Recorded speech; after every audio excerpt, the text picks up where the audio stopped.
Hey guys, welcome to the Stock Pot, the SP, because we're your highest rarity and Weiss content. We are Soup for the Soul Sun. I'm Jake. We got Brandon, Alejandro, and Jason here. We just had our first Springfest of the new season. So, what are everyone's thoughts on this? Wow, who could have seen this coming?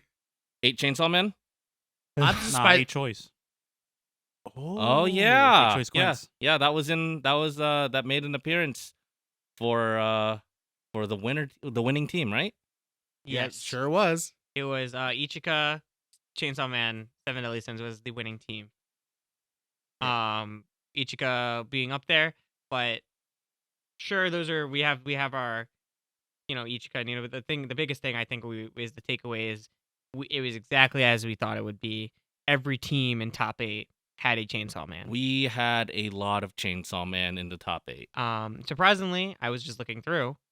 There was like 4 Slimeless, which was, a lot less than you would expect. You'd figured it'd be probably at least a Chainsaw Man and a Slime team, Slime player on each team in top 8. Yeah. But it wasn't. But the biggest thing is Chainsaw Man. It is already making. It's made its mark. It's already made its mark in here. I don't know how many Chainsaw team players there were. There were 81 teams, which is about, Jake, do the math. 243. 243 players, which is a lot of people. That's a lot of people. And this was in California. That's a good amount. Remember, in California, they had over 200 people for their BCS for last year for 2023 as well. Correct. So, as we see Chainsaw Man touching everything, there's also a good amount of Seven Deadly Sins was up there. Hololive, and I think Hololive was his second most? No, the third most? Definitely behind Slime, right? Let's see, Hololive 1, 2, yes, behind Slime by 1. Yes. So that makes sense. And then we had a kind of like the little, like those one of outliers. The sprinkle meta decks, right? Sprinkle deck. You had Azure Lane, which made a top 8. Good for Azure Lane.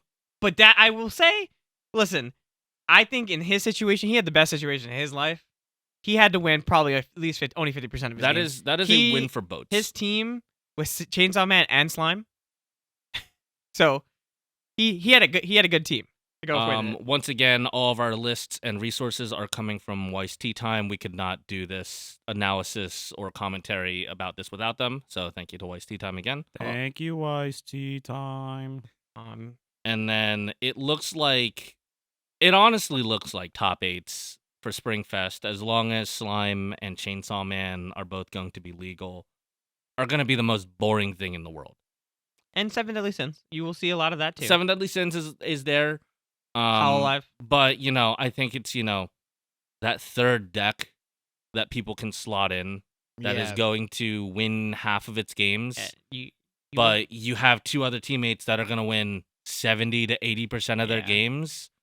You can just imagine how many of those matchups are going to be Slime versus Chainsaw Man versus Slime versus Seven Deadly Sins, Slime versus Slime, all the mirrors. Like, if your team probably has Chainsaw Man, Seven Deadly Sins, Slime, or Hololive, you're probably in a good spot. If you have at least 2 of those decks, like, that's the thing. If you have 2 out of the 3 of those decks on your team, the third person can do whatever they want. Yeah. As long as they probably just come in and steal the games. Worst part is if they do the best and it's really hard to beat that kind of team. It's really funny how last year we had a deck that was doing increment damages of 1 to help ruin the Springfest format in Escanor. Yeah. And we're going into Springfest with the exact same issue. But worse. So much worse. So much worse. So much worse. Because this is free. It's not only free. At least Escanor can't kill you from 2. Yeah. Yeah. It's so much more free, and it has a lot more explosive damage. And I've watched, I think, people play it, and I've seen people have not a single Aki in hand, or even the Bar Climax, but they have 10 stock, and I look back and there's a field full of Akis with the Bar Climax. It's one of those decks that you kind of look at and you feel like no matter what you do, no matter how you play, it is going to get there. Yeah. Because you have a lot of resource, you have a lot of utility, you have reasons to spend your stock, and back rowing, a gate climax that you can just casually +2 off of, without committing too much. Having what? Stock soul. It's a stock soul. Yeah, it's a It's stock blue. soul. It's fine. I said what? Sorry. A stock I thought soul. you went to another deck. I was like, Sorry, a stock soul. I thought we still talking about Chainsaw Man. I had blue on the mind. Back rowing a non-committal stock soul that helps you gain that stock, and you get a +2. You get your field effect of plus soul as well. It's just like Let me tell you what's worse about you that. feel behind. Because let me put a little something in the argument you just put. You said back row it. What if I told you who cares where you put it? Yeah, you can just jam it. Because no matter what, that card is a non-committal +2 that can get you the greatest event to this deck ever. Yep. And then because that event is a cigarette, you could just get your brainstorm back without even trying. Yeah, it's kind of a feels bad when you lose to Chainsaw Man. It's just like you can't do anything about it, and you just ran into it. No way. No, Yeah. it's fine. It's just I nice to think for. I was talking about it because I'm preparing for Houston next week, and I think I said I have to play against these decks, and our friend Tucker said, "What about your testing against Chainsaw Man?" I said, "I don't need to test against Chainsaw Man because they're gonna do the thing no matter what I do. I know they could generate a bunch of stock. I know their board is normally small, but no matter how I'm doing, they can kill me from level 2 because they could just do that." It's rough because if you hit them to 2/4, you can't do anything more. It's Like they can clock themselves, they can refresh pretty fast. They can Ricky. They can Ricky. Like it's not something that you can take lightly when you're in that matchup. So it's just like you see them at 2/3, 2/4. They might be playing their heel downs. They might have the requirements. You kind of have to stop in your tracks unless you say, I can kill them or I will definitively live. And with Icy Tails being as fickle as they are or as aggressive as they are, you can't say that. Yeah. You really can't. And it's crazy because he's not just any ICTL. He turns from a mill 4 into a mill 8. And honestly, I've even turned off the auto burn effects of Aki. And I've still lost because the guy could just go, I mill the bottom 8 cards of your deck still. Because you know what? I could still take those away and put you in a worse deck state. Mm-hmm. Yeah.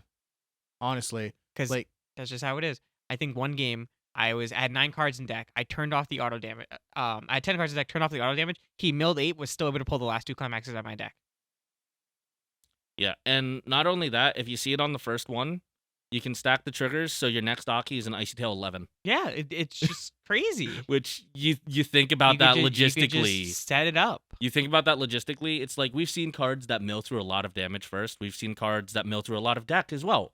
We have never seen one mill through deck and deal this much damage. It is like we just got a Noel in Hololive that's going to mill 20 and then doesn't do anything. Manipulate a card on top or bottom. Yeah. And it's like, cool, all right, that does nothing.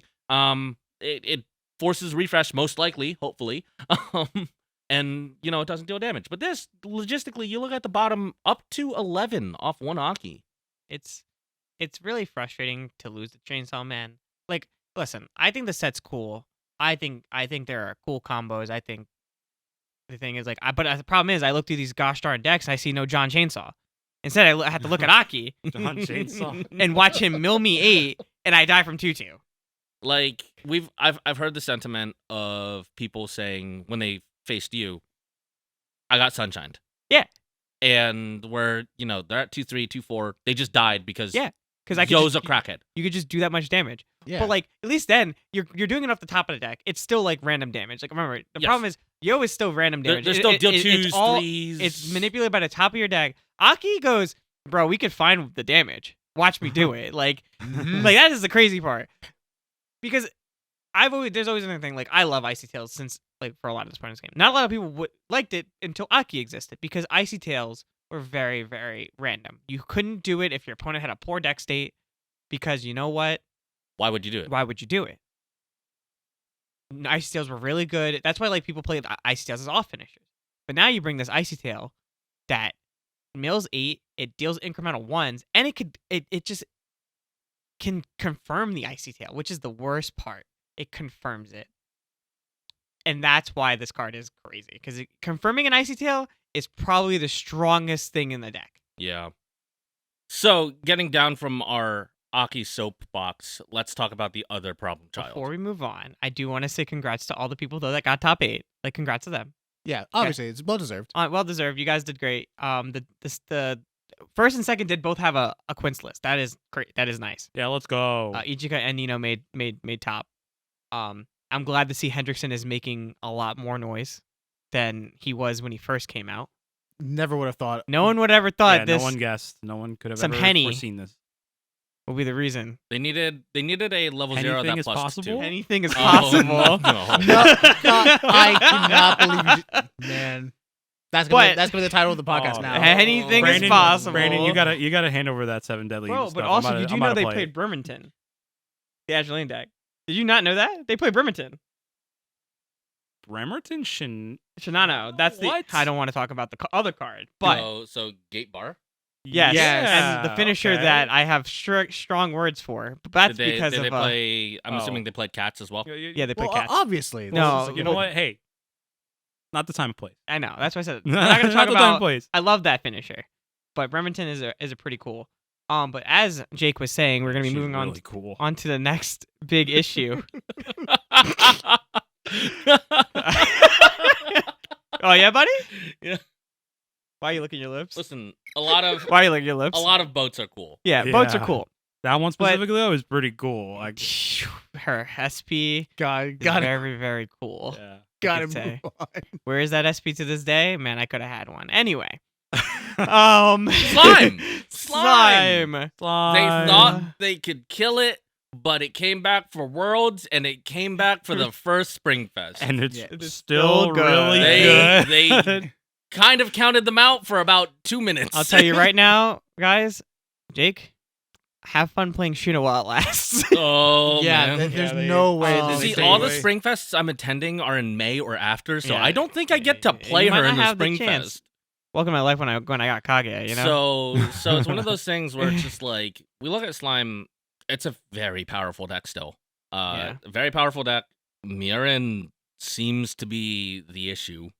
Mm-hmm. Because, you can do the Mirren combo now as early as level 1, Yeah. thanks to the innovation that Bushiroad forced upon us. Oh no, the standby. Wow. And Oh, it no. looks like for the time being she is here to stay until an emergency ban Until hits us Shuna gets hit. mid-season. Because when Shuna gets hit, 10-5s are a lot easier to beat over than 12-5s. Which, crazy. a lot of people have wanted for a while, where it's just like, what was the solve for the deck? And they just said, probably getting rid of the thing that makes your board untargetable and plus 2k. Yeah. I don't think And getting... and the other card. Don't say they don't. I don't think the level 1 was the problem here. But Mm. I think the Shuna definitely helps the issue. But guys, Are you just telling remember- me that you're saying you still won't top if you only have the level 1 and the level 2? I'm telling you that whatever event I go to, I still won't top. That's true. But Jake, no. but whatever event, if you had the level 1 to level 2, I think your setups are a little bit better and more consistent. Oh wow, who would have thought? But I don't And think. did you know you could play a finisher if you play the I level don't 1? I don't think it's anywhere close to as bad as or egregious as the war crimes that Shuna has done. Dude, I'm pogging right now. I think listening that to you. I haven't think that- seen season 2 yet. Is she a war criminal? Is she No, a war criminal? no. Okay. No. Jason's in disbelief. They're both both the level 1 and the level 2 are the problem. I think the Shuna caused more issues than the Shizu. Well, no. No, not at all. Did you know what the Shizu does? Yeah, it's a cigarette that goes to memory. Yeah, do you know what cigarettes means for your deck? Yeah, you get to mill through it. Yeah. And what happens after you mill through it? You get the add card to hand, right? Yeah, but what if you hit zeros? It sounds like you still get a card to hand. Yeah. Yeah. What would you rather have to deal with these 6 to 7 stock boards on level 1 as well? Shizu did that also. That's not she did Yes, not. She she did not do did. it to that degree. Are you kidding me? She did not do it to that degree. Yes. Ooh. Yeah, no. Yes. No. And it's Ooh. free 3 cards out of your deck. And you also are able to play memory builds because of Shizu. You played hold on, memory not done builds yet. explicitly for 1 card. Also, did you know people were innovating and playing different finishers because you know what they were able to play? The level 1 combo. Some people opted to not even worry about the level 2 because they could play a finisher because they could play the level 1. That's why they hit the level 1 first. I mean, successor Rimuru prospered in 1 event. But it's not even just that. Like I said, you can still play technically the book in your deck because you know why? You were able to generate the memory fast enough because of Shizu. Well, if you do that, you're playing an entirely different deck then. No, you could still play the You Miron. have to play Ramorous. You have to play Anti-Magic no. Masks. It's a different deck. Oh no, you're still It's playing an the level 1 entirely combo. different deck. The level 1 combo is still great. But you're most likely taking out the 2-1 support. No, you're not. You're gonna have the 2-1 Wait, so you support don't and have the they're Shunas? substantially less. So what, you don't... That's not your main focus because you have to make sure you have those 4 cards in memory. Okay, but the problem is it's easier. You don't need to play Shuna, so what? Because you know what Miron does? It does exactly what Alice did. Alice didn't have a 2-1. Yeah, but this does it on level 2. Alice did it on level 1, and you can you could have the problem is brainstormed you for had a level 1 combo that was very, very good. And remember, it removed automatically 3 cards out of your deck. The precedent of saying getting rid of a level 1 combo that's good is just unhealthy then. This is more than just good. If you're just like, oh, well, I think Cigarettes is too good because it gets through 3 cards in your deck, then get rid of every Cigarettes combo. Not Cigarettes. Remember, Shizu sent herself the memory. She was essentially just, we play it once and we're good to go. Because that's what Shizu did. And it made the deck overly consistent. Because what happens is you went into the level 2 Miron turn, and now you had suddenly more cards and more stock. Yes, I get it. You can early play 1 Miron, and sure, it doesn't pay for the stock as much, but we got to remember, the problem with playing the Twin Drive, it is putting cards into your stock that could be stuck there for a long time, forcing you to pay it out. The problem with the level 1 is that you didn't have, it was non-committal like that.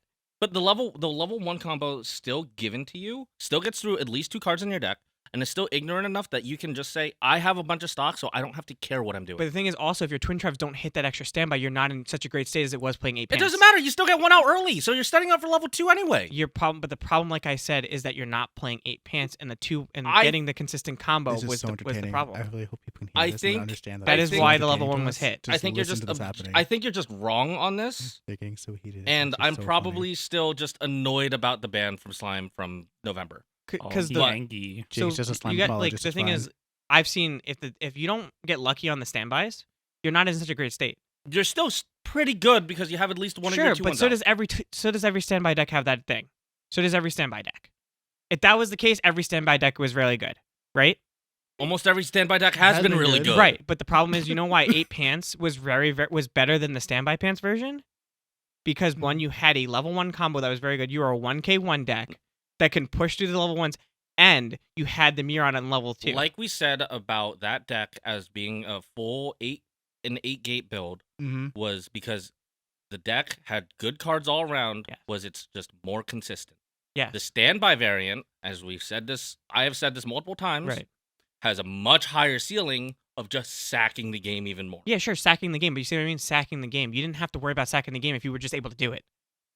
By saying like this, you're just kind of saying any consistent deck should be hit.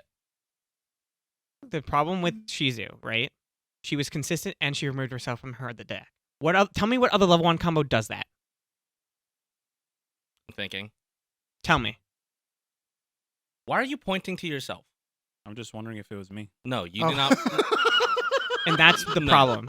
That is the biggest part about Shizu. She was not only just a plussing combo, she also took herself out of the deck, making your deck more compressed. But beyond that, in most games, you're still probably not reusing your level 1 combo anyway. In most games. In most games. But what if, yes, you're not using level 1 combo, but remember, you're also now down 4 cards because you got rid of your Shizus. By saying this, though, you should be saying any card that sends itself to memory shouldn't exist. But other cards that send themselves to memory aren't as strong as the Shizu combo was. Tell me what other combos are like Shizu.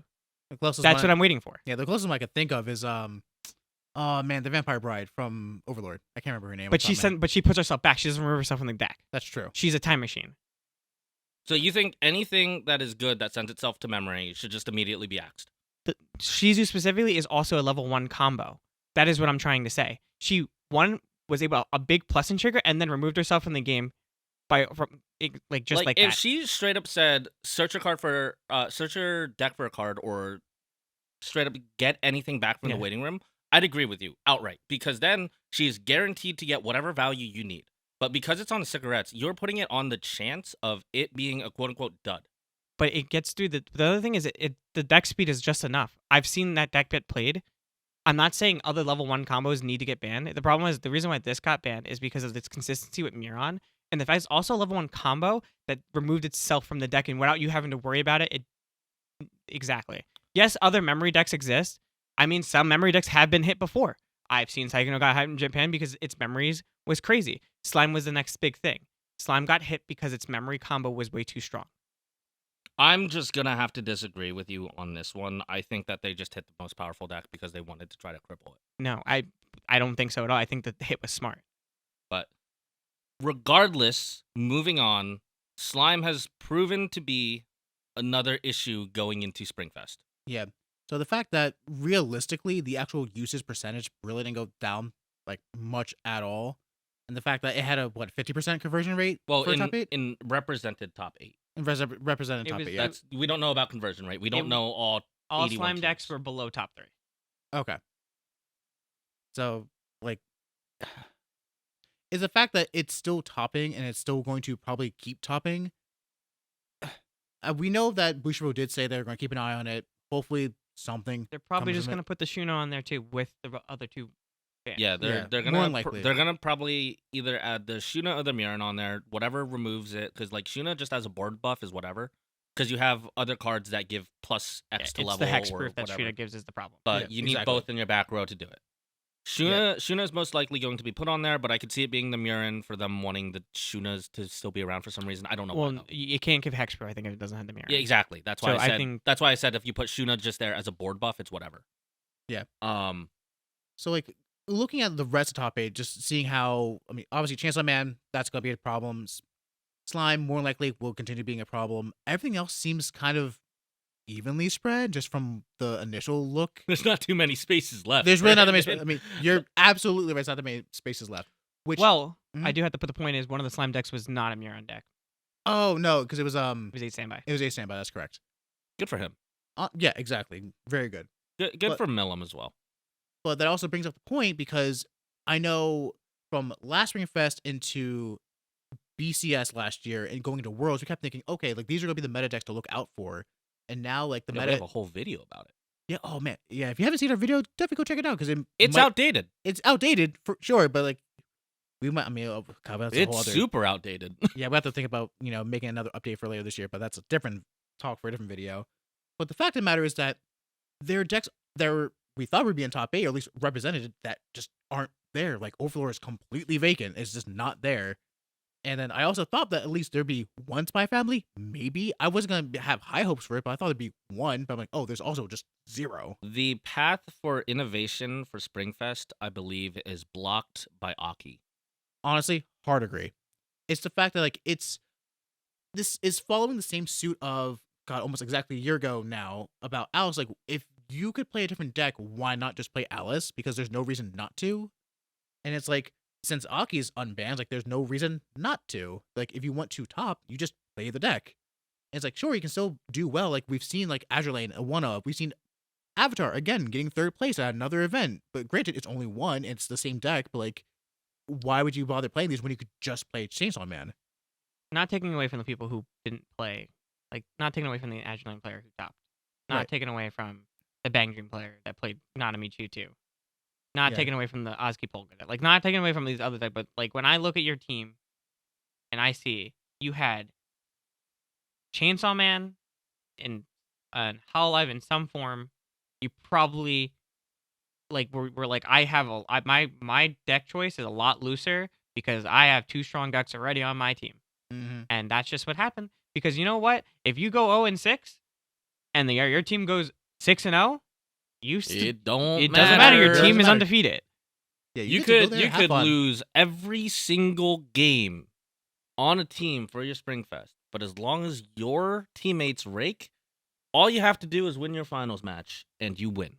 Yeah, and you got the whole thing. And like, it happened last year. Oh, yeah. Oh God, I forgot it did. Happened last year in New Jersey. Sure did. It was New Jersey last year. It's just one of those things where like these decks are really, really good. Yeah, so it leads me to kind of say it's just like, all right, we got it last year. We got the emergency ban last year in the middle of Springfest. Mm-hmm. We just gotta wait and hold out for the next emergency ban for this Springfest. And if they don't do anything about it, then I feel like the post that Bushiroad made in terms of their emergency ban for BCS 2023 was just kind of to fill words. because they said they're watching the data. They're looking at what's being represented in these top 8. They're looking at what's being represented in these entire fields because they have all of this data. Yep. And they dictate on how unhealthy or healthy this game can be. So with that, it's just like, were they telling us what we wanted to hear in terms of their defense of themselves on their ban lists and what they did and did not ban? Or were they genuine, and are we going to get a meaningful ban list that will come within the next few weeks or months that will help clarify what state Bushiroad wants to leave this game in for Springfest? I think so far everything they've said about their ban list was correct. I think what they did literally changed the way the game was played. Problem is now we're just in a spot where Chainsaw Man exists. We're in another spot. More sets have come out. More representation of different decks is happening. Mm-hmm. And if they're watching the data, if they're going to keep up with it like they said they will, then something has to be done just based off this first event. We'll see with Houston. We'll see with the other NA events. We'll see how it is globally. But we're going to see a lot more Chainsaw Man. Yeah, there's really... Just be on the lookout, because if you are testing out there and you think you might have cracked the code, good on you. Best of luck. We'll see your list in top 8. We'll see your list top 8. Absolutely. Hopefully. You have you have 2 other teammates. Please, hopefully. Please crack the code. Please, someone out there, please crack the code. But with our first Springfest, we also brought upon some controversy in the Weiss world. Scandalous. Now we have a new time rule for Weiss Schwarz in the English game. Now, Jake, what's the new time rule? Yeah. So the new time rule, what it used to be was 35-minute rounds. No, 30-minute rounds. 30, yeah. I thought in BCS it's 35. 30 minutes. That's why they added the extra 5 minutes. I thought BCS was 35. No. But regardless, it was a time, an amount of time, 30 or 35. I thought it was 35. I could be tricking myself. It is a lower amount of time. Yes. It is 35 minutes or 30 minutes. It was 30 minutes. And then as soon as you go to time, you have 3 turns, 0, 1, 2, 3, to resolve the game. And if it is not, then you take damage, and that is the winner. Now, you have 35 minutes to complete your game. If you do not complete your game in the allotted 35 minutes, the game is over. And if you have not decided a winner of that game, it is a double loss. Yep. No draw, no nothing. You both lose. You both lose. Of course, you can try to talk to your opponent, but do not barter. Do not give up anything. Do not use an alternative way of figuring out this game. You can say, hey, I think my board's better. You can concede at any time. But if you do not want to do that, you don't have to concede. So it would be a double loss for both people. And our first Springfest, it happened. It was bound to happen at some point. I didn't think it was going to be so soon. Oh no, I think it was going to happen. The first one, I don't know what the extent of it happening was. Do we know? No, we don't have data on how many games went to time. Yeah. We just have anecdotal evidence of someone refusing. I mean, if 2 individuals refusing to concede. Yeah.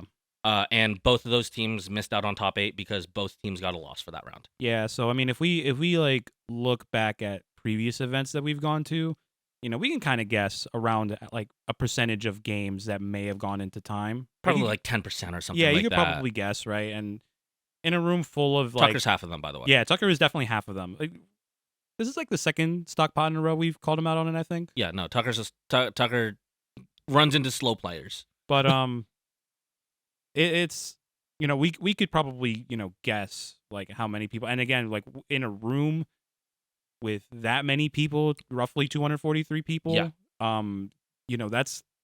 That's a good number of people, especially considering that a lot of those teams were probably 1-1. Yeah.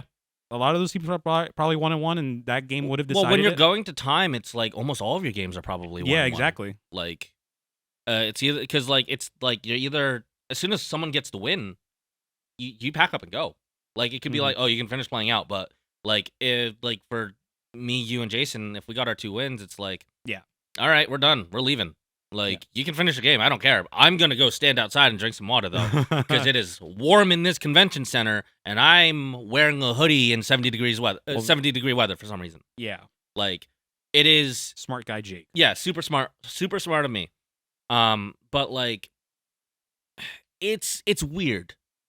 I'm very bittersweet on this ruling. I think it forces your opponents to play faster, and it forces yourself as a player to play faster. Yeah. But it's weird that I really still don't like that you can't get a draw. But I understand why, because draws make breakers awful. Exactly. Yeah. Right. And the thing is that like I appreciate the sentiment that they probably had when they made this time rule. Is just they want the tournament to flow like smoother and quicker. So we don't walk out at 8 or 9 p.m. Yeah, exactly. Yep. For a tournament that we started at like 11. Mm-hmm. But it's still rough. It's still rough in like those certain situations where maybe if we had gone into time and like had like the 0, 1, 2, 3 turns, like someone would have won. A majority of time when I've gone to time, and I've only done it maybe 2 or 3 times in bracket, it's always done within the first 2 turns. It's like we were both entering our level 3 games or are about to enter our level 3 games, and okay, I sent him to level 3. Will he kill me or not? And then it's like, oh, whoops, I 8-4, died. It happens. But like, I think it's trying to cut down on like the habitual offenders of slow playing. And it's one of those things where it's just like, I very much appreciate that. Because some people go to these events as their first event. And while I'm for that, I would like people to be more familiar with their cards as they're playing. Yeah, I hard agree. There's been 1 or 2 many times where I run to a player and then they kind of have to like look at their cards before they do the effect. I'm like, do you not know what your cards do? I have taught at least 2 people at Weiss events, like that I have been matched up against, how to play the game. So it's like, it's kind of feels bad when you run into them. You always like the best thing you can do as a player of knowledge, who has like knowledge of this game, is sit down with them, be friendly, try to walk them through their turn. If they happen to beat you, it sucks. But luckily, both times that I've done it, they've both not beaten me because they don't know how to play optimal. Granted, your karma was not in your favor that day. Yeah, that day that I was playing Danmachi, that was rough. But that day I was playing Rent a Girlfriend, I got rewarded. Oh, true. That's I forgot that was the second time. Yeah. So, Jason, what are your thoughts on this? I like it. I think this is needed. Just play faster. Just be better. I think it makes the game more competitive. I think now you don't have to like it just basically know what your cards do.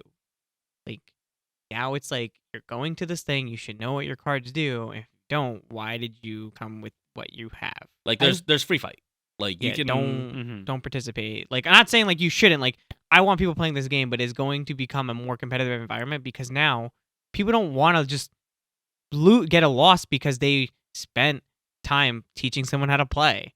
Because like yes, sure, you can teach them how to play and like just correct them when they do certain things, but you can't walk them through. You can't really walk them through anything anymore. Like because your record's on the line, and yes, it's nice to teach someone, but now it can mean something. There's promos, playmats in BCS. There's invites. Like there's invites. Like there's gonna be a lot of things, and honestly, it's what Japan has been doing this whole time. It's nice that they're trying to condense the CR of the rules of both games to be just the same thing. If it's 35 minutes is pretty long. 35 minutes is long enough to play any game of Weiss. Unless it's like Psychono versus like something that negs soul. Even then, like it's just like it's gonna end eventually.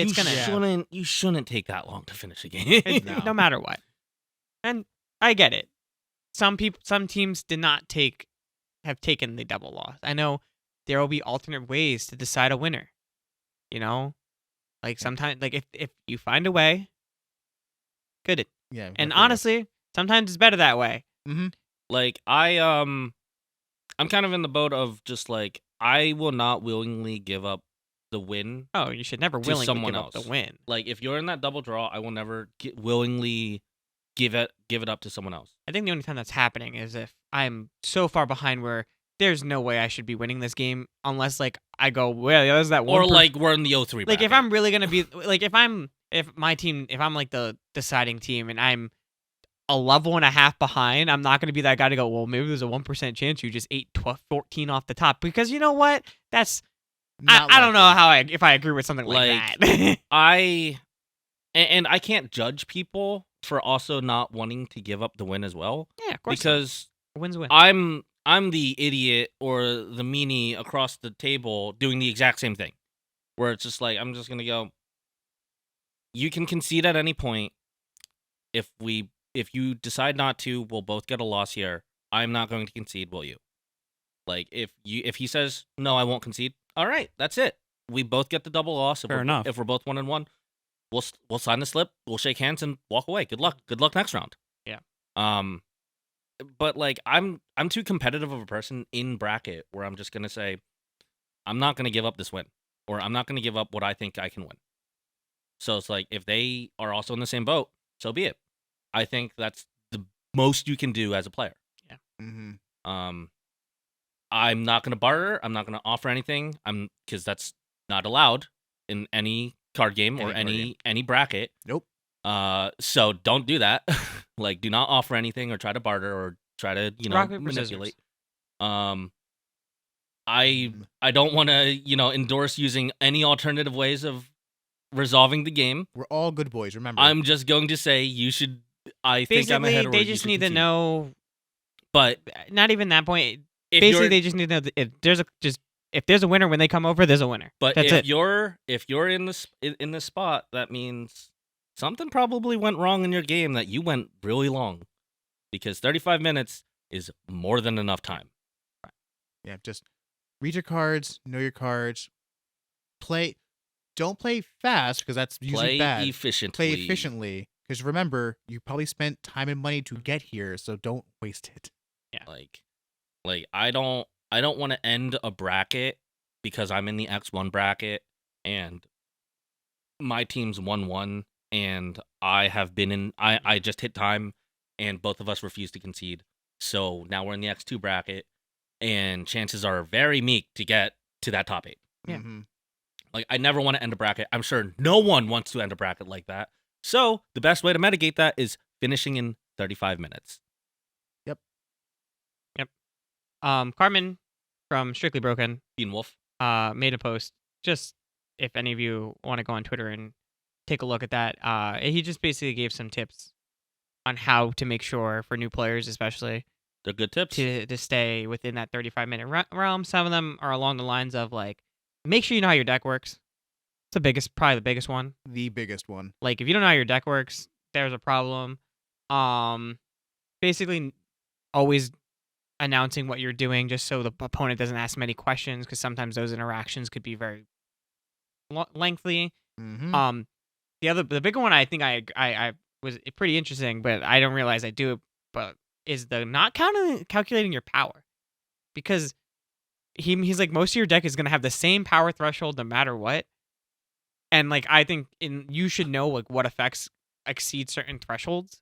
So like, most of the time, like, all right, Neuron's are 12-5s. You know why? He's got a Shooner on board. It's always going to be a 12-5. Your Shooner, your Murin, and your Murin in the front row, 12-5. 12-5. If he puts a second Shooner up, the power goes up a little extra. By 1,000. 1,000. The threshold is not that much meeting. All right, you mill him. You played the one, you got a plus 15, and it's going to get 2K off of 2 different swings. 9-5 plus 15, so she goes up to an 11. She's got the 2 in the back row, 13 plus 2 swings. She's a 14 plus climax, 15. Surprisingly, very easy to remember your power threshold. Yeah. It is very good, because then you could just confidently say, this is how big, and if your opponent, and then also if your opponent asks, where's it coming from? You go, oh, okay, I'm getting the power here and here. Makes sense. And then also commit things to memory. Yep. Just because you can read your cards. Not the zone, to your brain. Yeah. Just because you could read the cards doesn't mean you shouldn't remember what your cards do. Like, that's like, I think, another big part, because I think those people who do play JP in English, some people like to pick up other people's cards and read them, but sometimes that's a little time consuming if you have to always read your opponent's cards. Yeah. Too. Like, you shouldn't also need to read your own cards. Remember what your cards do. I mean, ideally, if you're registering that 50, you should know what all 50 cards do. At least to a point. If you don't know what like 1 or 2 don't, but you know what all your key components you should know at least the relevant line of text on every one of those cards. Yeah. So I would say we'll probably post like the little blurb he put in there, and it's a little nice thing to just read. He did say it doesn't cover everything, but it's a lot of important things. I also saw other people post more tips under it. They're just like, oh, during main, if you have like 2 cards left in your deck, start shuffling and know how many climaxes are in there. Yeah. Because shuffling is the largest reason. There's also this one. Speeding up the manual processes. Do not go 1 by 1 on your brainstorm. Just flip 4 cards. 4. It's always 4. Always 4. Or the rare case that it's 5. Like, you know how many cards are being flipped over, that same amount does not change. Like, the only time that you should go 1 by 1, and I still don't advocate for this, is when it's like knife or torch, where you go 1 by 1 because it says look at up to the top 4. Yeah. That is the only time that you should be doing that. Meanwhile, I still think you should just rip 4, but that's me. Yeah, we see how well that's turned out. Yeah, you've been punished for it. So yes, I've been punished so many times for it. The other one was, it's also like shuffling your waiting room beforehand. Like, if you know you have like 2 cards left and you're going to refresh this turn, start shuffling your waiting room so you don't have to spend time shuffling the new deck. Like that's shuffling's definitely the largest crux of Weiss, because you go through your deck so many times. Mm-hmm. Yeah, you go through it so many times. Take the time to shuffle your waiting room, unless something is going. There's very little cards that interact with the top of your waiting room. I don't think there's any cards that interact with the top of your waiting room. Like waiting room, it does not matter what order it is in. Yeah, like you can start shuffling it, so you have the opportunity to help shave some time off, because sometimes shuffling your deck, if you want a thorough shuffle, can take 1 to 2 minutes. So like it's just better off for you to say, I'm going to shuffle all my things without this being affected. It has stirred up a wild controversy in the Weiss community, though. I think they're just babies. I think if you're not prepared enough to play a game in 35 minutes or less, then you probably shouldn't go to these events. I agree. That's what I mean. That's why I think I'm fine with it. Just know your cards, play better, play fast, play at a normal, not faster, but like at an optimal speed. Like, and also remember, if you feel like your opponent is taking too long, call a judge. You can call a judge. Call a judge. Like, don't let the guy do whatever he wants, because guess what? That's your win on the line, because he took too long to take his turns, so you got a double loss. Yep, call a judge. You are allowed to call a judge for them slow playing. There's no reason that you shouldn't. And you can also, it doesn't have to escalate that. You can just say, hey man, we're on a 35-minute timer. If you could think out your turn a little bit faster, I would definitely appreciate that. And if he's still taking too long, call a judge. Be like, hey, he's taking way too long. And like, you don't have to be rude about it. No. You can just ask your opponent, and usually they'll just say, oh, sorry, my bad. I didn't realize I was taking so long. Yeah. That's the appropriate response. Sometimes you're just in the tank. You're like, wow, how do I get myself out of this situation? And you're just like, I know when I'm in like a tricky like situation, I will say to my opponent, I'm sorry, this turn might take another like a longer time. I'll be like, sorry, this turn might take a second. Like, because like I'll have to think about what plays the best play. But like usually that doesn't proceed more than 1 minute. And the other thing is, like, you got to think about it like I think the other thing you put in there, there's no interaction except for backups. And that doesn't happen. There's no counterspell. You shouldn't have to worry about what your opponent's really doing until the attack phase starts. And most of the time, you should be knowing, okay, what are going to be my next steps after his turn? Because you can figure that part out on your opponent's turn. Mm-hmm. Like, you can start counting, like, for example, when I'm playing Kaguya with the pants level 1, and I have my events in hand, I start counting how many cards in my deck. How many times am I going to use this event this turn? Oh, I have 4 and 19. That's about a 1 in 5. I'm probably going to play 1 and maybe just look at 4, because you know what? It reduces the probability. But at that point, you should know that already. Your opponent can do whatever they want. You should know your game plan for what your backups are doing. You should know what the power of your cards are. Mm-hmm. It's just ways to shortcut things. I think it's just like elevating the play of all of these events. And just knowing what's in the meta. I understand if you play a road deck, you need to ask questions, but you shouldn't have to ask questions to the guy playing when you're playing your 5th Chainsaw Man deck against your 5th Chainsaw Man deck. Hey, what's Aki do? I'm going to smack somebody. I still 4. Yeah, just like Aki's 4. But like that's what I mean. Like, you know the meta decks too, because guess what? Most of the meta decks, they're pretty the same. Yeah. I know that that at most the power threshold for a Miran when one is a 15-5. If I get over 16, they're not backing up. Like, yeah. I don't know how you're gonna get to a 16, but yeah, those are good sad on times. you. Oh, I mean, He's done it. He's done it. I have beaten over Miran boards plenty of times. He's done it. Oh, Like it's wait, but apologize. like that's what I mean. If you know their power threshold yourself because it is a meta deck that's highly played, Mhm. you don't need to ask them too much what's going on because you see it, you know what they can grab. At most, it's a 15-5. Mm-hmm. You know, like I will tell you, if most Mirans get the 15-5 unless they have another Shuna, then it's a 16-5. But even then, like that's what I mean. You have to like look at what they have. Right. And also, you know what? Clock kick the Shuna away. They lose the power. We've done it. Like, Those are sad times. huh? Those are sad times. If they play it in the front row, what? That's the other thing. Like, also know like the meta decks. It's good to know because you're gonna know what they do. You're not gonna ask many questions. It's just gonna be a handful of decks anyway. That's why a lot of games can go faster because like when you have the knowledge of also what your opponent's playing, you could just know what they're doing. It also helps, like, you know, just like if you ask your opponent, hey, what's that do? If they're like, oh, it's an Ironwood or whatever, like just, or it's an Aqua Ricky, or this is my Ricky effect, I'm going to get my level 1, which is a cigarette or something like that. You should kind of know this terminology. You should, or know what the effects do, kind of what's going on with it. And it's also okay to just confirm with your opponent. Like if your opponent plays the Ichika event, you go, oh, okay, that's the cigarettes, and if you get a level 3, it's going to bounce. They're like, yeah, cool. Just and then you have an idea. It's okay to confirm it just so your opponent doesn't.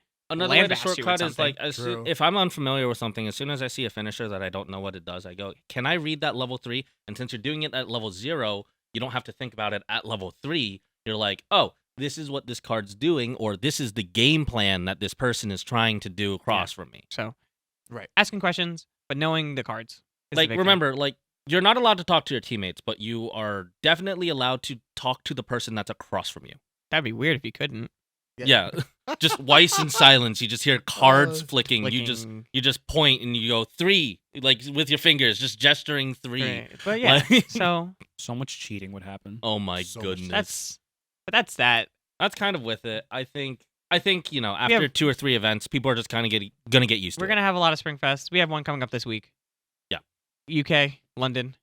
We'll get to see more Chainsaw Man. There's a whole bunch. We'll see how much more Aki terrorizes the rest of the world. Yeah. So should we have like a little countdown clock? It was like, all right, how many more events How many? will it take? Springfest with Aki. And That's to be fair, based off this one event, Aki only has a 33.3% representation, but that's the max it can have. That's oh true. no, only the max. Listen, out of 24 decks, Aki was only 8 of them, Oh, but that's because we can only allow it to be 8 of them. yeah. crazy. Yeah, Jake. Yeah, very insightful. Yeah, if we had what Japan has, oh man. But even said you couldn't. It wouldn't work with Chainsaw Man, but it would work with like you could have a team full of Quins. Well, it's you can only have a play set of a card in Yes, the team, right? Yeah. correct. But That's you what can play with the same set. Yes. Because never forget when I saw so many Puzzle and Dragons. Oh, boy. But with that, we also had a couple announcements from Weiss as well. Yeah. A few days ago, we had an announcement for an Azure Lane reprint. which is interesting. I'm Right. surprised they did it. I am surprised it happened this soon. So I saw someone mention this on Twitter. I don't remember. I don't have their ad. I don't have like the post itself. But like someone mentioned that like it's interesting that they decided to just go ahead and straight up reprint it and like give us like silver signatures as opposed to where in the past they probably would have done like, oh, this is a second wave printing and they would still keep like the gold signatures. Yeah. And it, again to what you said, so soon. Less than a year after it came out. Yes, so it came out in late October. It's coming out sometime in June. Yeah, just So mid-June. So about 8 months. It could be delayed. Who knows? It could be delayed. It could be it could be one of those goofy sets that get announced and never come out. But They would this never do is also piggybacking off of the announcement of the JoJo's Bizarre Adventure, Which Golden that's- Wind reprint. Which that's kind of wild in and of itself. I don't think anyone could have ever seen that coming. Not without a part 3 and 6 announcement. Without speculation of potential sets making their way over to the United States. Who knows? Maybe spooky. Nah, I don't think so. I don't think it is There's either. Well, I no don't think so. way. So, I don't think it is either because part 3 and 6 got gated from Yeah. leaving Japan because I believe there was rights They were discrepancies. leaving Japan, but also there was the promo announcement. Yes. Yes, the constant promo announcements. Constant There's promo announcements. There's a lot of Yeah, they lot of always stuff. talk about it. There's so much ambiguity behind these reprints, and I can almost assuredly it feels like they just have a set of dartboards and they just kind of throw and see whatever sticks because it's like JoJo's and Azure Lane. What's the connecting factor here? But I also think there's maybe element of success, like part of just like, hey, if these are successful, what are the chances that when we print a set 2, how successful could it be? Or when we get a part 3 and 6, how successful could it be? It's definitely putting a lot into speculation. I know a lot of people are freaking out because they're just like, oh no, I have my silver signatures instead of gold signatures, or oh, they're gonna tank the prices of SRs. It's like I don't care. Yeah, I mean Yeah. that's not.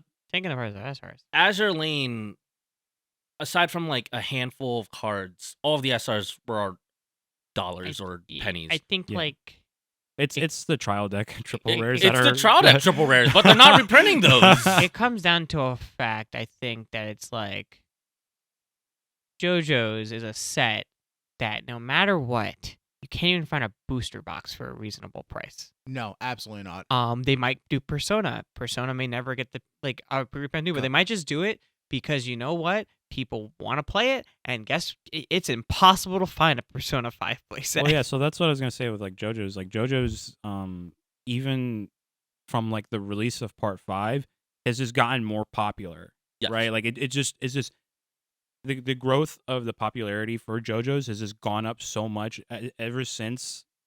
Like, I mean, even then, Part 5, it was still really popular. We got part 6, and that helped it even more. And like the IP of JoJo's does grow. I agree with you. Yeah. It's interesting. These set choices have been interesting.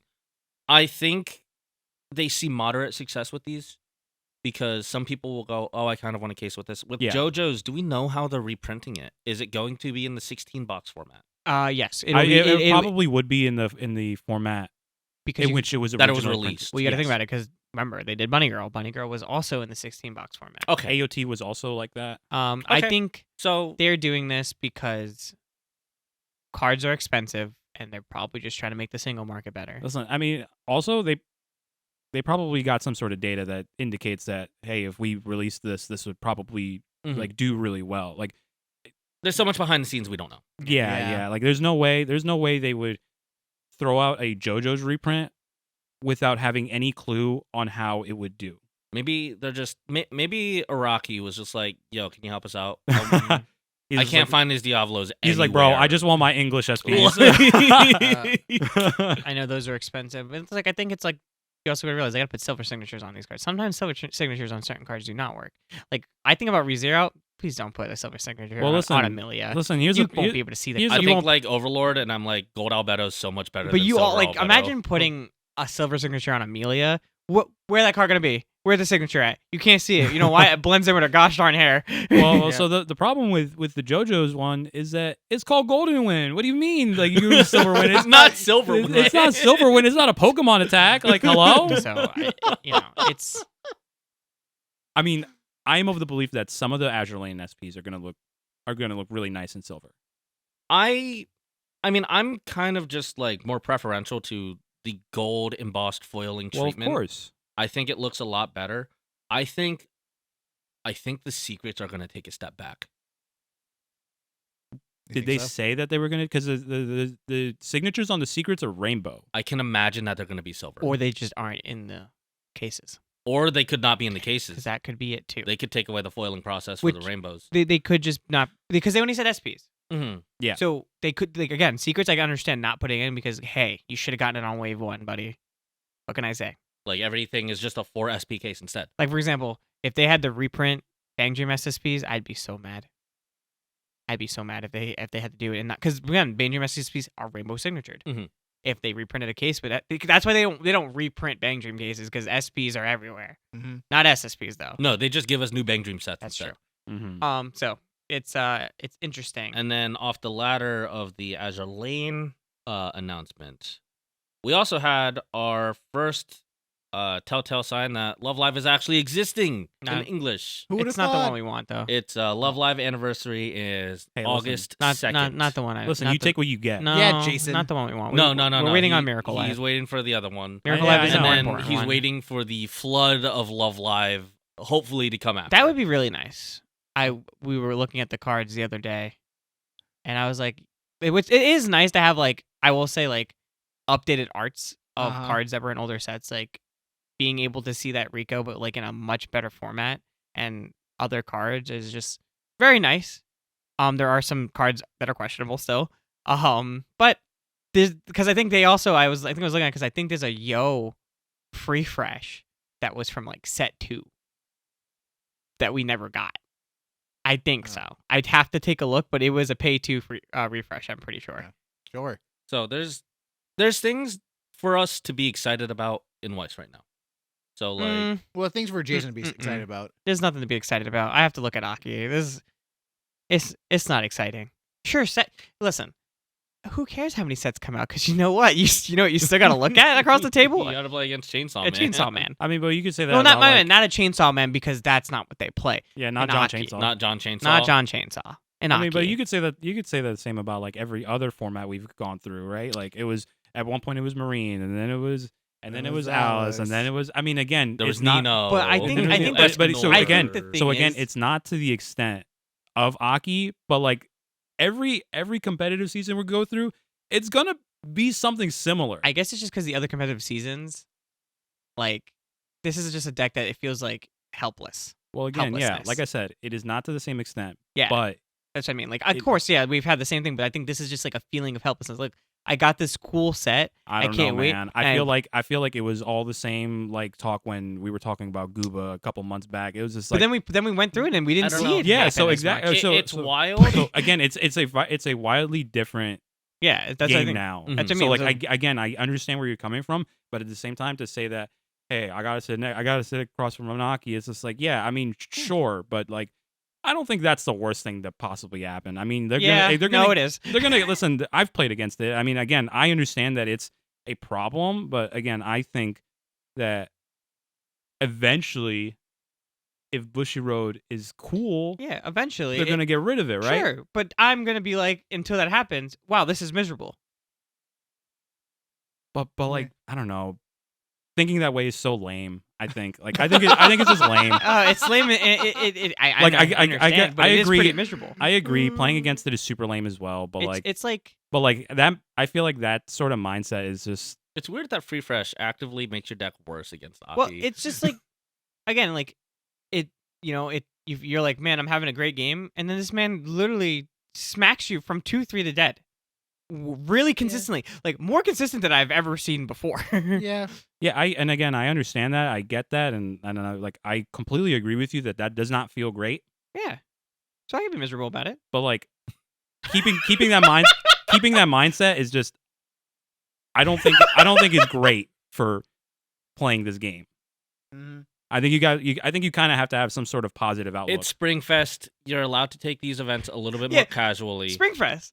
BCS. If this was a BCS season, I would be livid. I would be absolutely livid. But here's the thing. Here's the thing. We're probably going to see Aki for like, I don't know, maybe like 3 BCSs. If it makes it that far, there's a problem. If it even gets to BCS, it's a problem. But well, that's the same with Alice. It was the same with Alice. Alice was in a couple BCSs before it got hit by the Lord and Savior of Slime, and well.